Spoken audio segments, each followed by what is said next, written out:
The Bridge of Words, A Journey to Fluency. This story is designed for a 15-minute narration focusing on the most effective, natural methods for mastering the English language. Part 1, The Window. For a long time, Leo viewed English as a high, gray wall made of cold stone. Each stone was a complex grammar rule: the present perfect, the passive voice, the conditional tense. On the other side of the wall was the world he wanted to join, a world of international movies, global business, and friends from every continent. But no matter how hard he studied his textbooks, the wall felt impossible to climb. One day, his teacher gave him a different perspective. "Leo," she said, "stop looking at the language as a wall to climb. Look at it as a window to open. You don't learn a language to pass a test, you learn it to live a larger life." She explained that the best way wasn't about memorizing lists of rare vocabulary. It was about immersion, consistency, and the courage to be imperfect.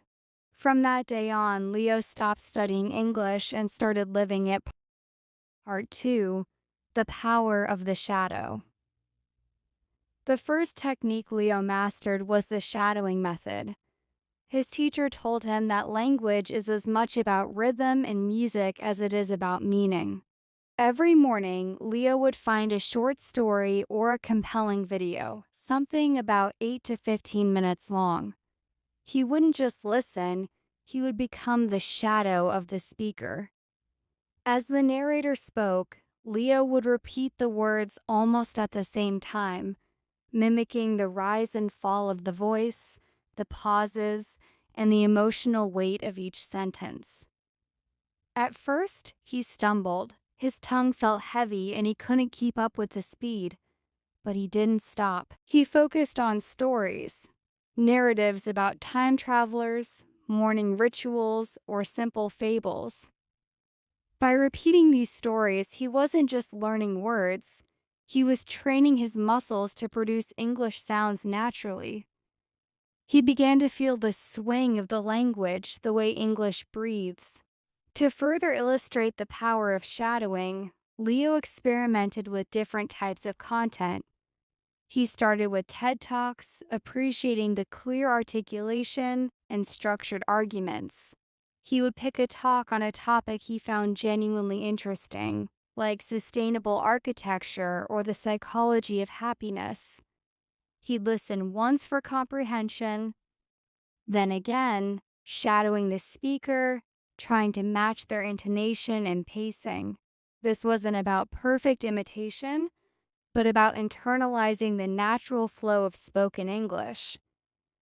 He noticed how speakers emphasized certain words for impact, how their voice rose at the end of a question, and how they used pauses to build suspense. These subtle nuances, often missed in textbook studies, became part of his own speaking repertoire. He also found immense value in shadowing podcasts, particularly interview-style ones. Here he learned to mimic not just a single speaker, but the dynamic of a conversation. He'd choose one of the hosts or guests and shadow their responses, observing how they formulated thoughts on the fly, used filler words naturally, and transitioned between topics. This practice was crucial for developing conversational fluency, as it exposed him to more spontaneous and less formal speech patterns. He even started shadowing movie dialogues, focusing on characters with clear, articulate speech. This helped him understand how emotions are conveyed through tone and rhythm in English, adding another layer of authenticity to his burgeoning language skills. Part 3, Input before output. Leo learned that the brain is like a reservoir.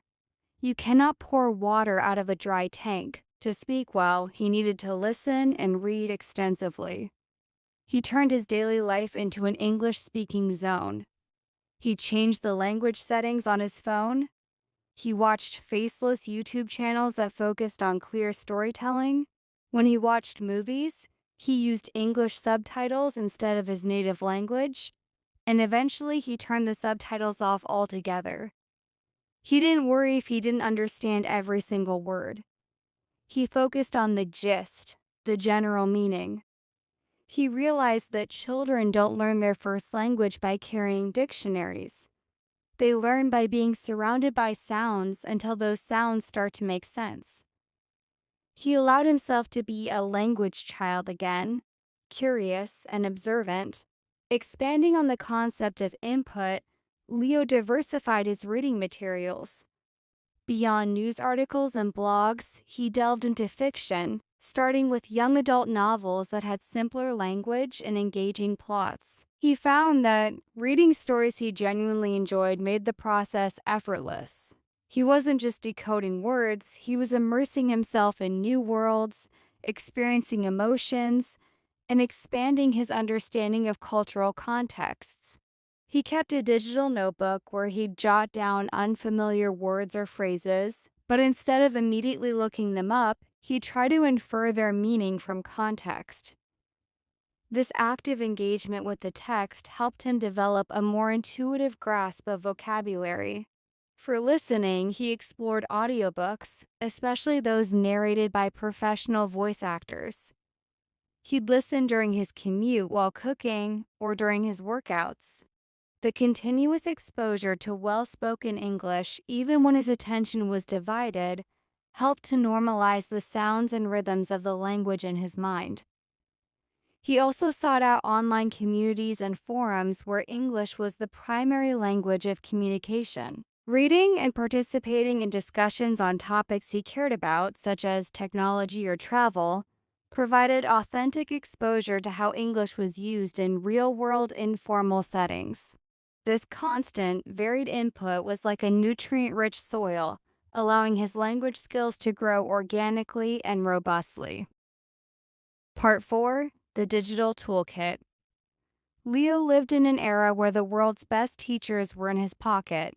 He used tools like Canva to create visual flashcards for new phrases, or CapCut and Clipchamp to record himself speaking, and then compare it to the original audio. He began to use data-driven approaches to his learning. He kept a digital journal of power phrases, sentences he actually used in his daily life. Instead of learning the word beverage, he learned, "I'd like a medium latte, please." He focused on functional English, the kind that would help him in lead generation, web research, or data entry tasks. To further enhance his digital toolkit, Leo discovered language exchange apps. These platforms connected him with native English speakers who were learning his native language. This provided a low-pressure environment to practice speaking and receive immediate feedback. He found that even short, informal conversations where he might only exchange a few sentences were incredibly valuable. It helped him overcome the fear of speaking and allowed him to test out the phrases he had been shadowing and reading. He also utilized online dictionaries that offered example sentences and pronunciation guides, moving beyond simple definitions to understand how words were used in context. He also leveraged AI-powered grammar checkers and writing assistants. While he didn't rely on them to write for him, he used them as a learning tool. After drafting an email or a short paragraph, he would run it through these tools to identify common errors and understand the grammatical rules he was still struggling with. This feedback loop was instrumental in refining his writing skills and building a stronger foundation in English grammar, transforming his mistakes into concrete learning opportunities. Part 5. The Freelance Frontier. As his confidence grew, Leo decided to test his skills in the real world. He opened a profile on Upwork, looking for beginner-level roles in data entry and web research. Writing cover letters became his ultimate English exam. He had to explain his skills clearly and professionally. He learned how to format a CSV file and how to communicate effectively with clients about Shopify collections or contact data extraction. Every email he sent was a lesson in precision. Every thank you from a client was a boost to his fluency. He realized that English was a tool that could literally put food on his table. Leo's freelance journey became a living laboratory for his English skills. He took on projects that required him to not only understand instructions, but also to clarify them, negotiate deadlines, and provide updates, all in English. For instance, he landed a project to extract contact information from various websites for a marketing campaign. This required him to understand specific search queries, identify relevant data points, and then organize them into a spreadsheet. When a client asked for a specific type of data that wasn't immediately clear, Leo had to formulate polite and precise questions to ensure he delivered exactly what was needed. He learned phrases like, "Could you please elaborate on what you mean by high-value leads?" Or, to ensure accuracy, "Could you provide an example of the desired output format?" These interactions, initially daunting, quickly became opportunities to solidify his practical English usage. Another project involved transcribing audio interviews. This pushed his listening comprehension to new heights, as he had to discern accents, differentiate speakers, and accurately capture spoken words, including colloquialisms and informal speech. He also took on tasks that involved writing short product descriptions for e-commerce sites. This required him to be concise, persuasive, and grammatically impeccable, often working with specific keywords and stylistic guidelines. Each completed project, each positive review, reinforced his belief that his dedication to English was not just a personal achievement, but a tangible asset in his professional life. Part 6. Embracing the beautiful mistake. The biggest hurdle Leo faced wasn't a difficult verb. It was fear. The fear of sounding stupid or making a mistake in front of others. One afternoon, while trying to explain a project to a client, he mixed up his tenses. He felt his face turn red, but the client simply nodded and replied, "I understand, Leo. Let's move forward." That was the turning point. Leo realized that communication is about connection, not perfection. A mistake is just a sign that you are pushing your boundaries. He started seeking out conversations. He joined online forums for English learners, shared his shadowing scripts, and even began thinking about starting his own YouTube channel to help others learn the methods that worked for him. Leo's journey through mistakes taught him invaluable lessons. He recalled a time he was participating in an online discussion forum about web development. He wanted to express a nuanced opinion about a new programming framework, but his vocabulary failed him, and he ended up using a word with a slightly different connotation than he intended. Instead of being ridiculed, another forum member gently corrected him and then engaged in a deeper conversation about the topic. This experience solidified his understanding that most people are supportive and appreciate the effort to communicate, even if it's not perfect. He started viewing these minor linguistic missteps not as failures, but as data points, feedback that showed him where he needed to refine his understanding or pronunciation. He also began to intentionally put himself in situations where he was likely to make mistakes.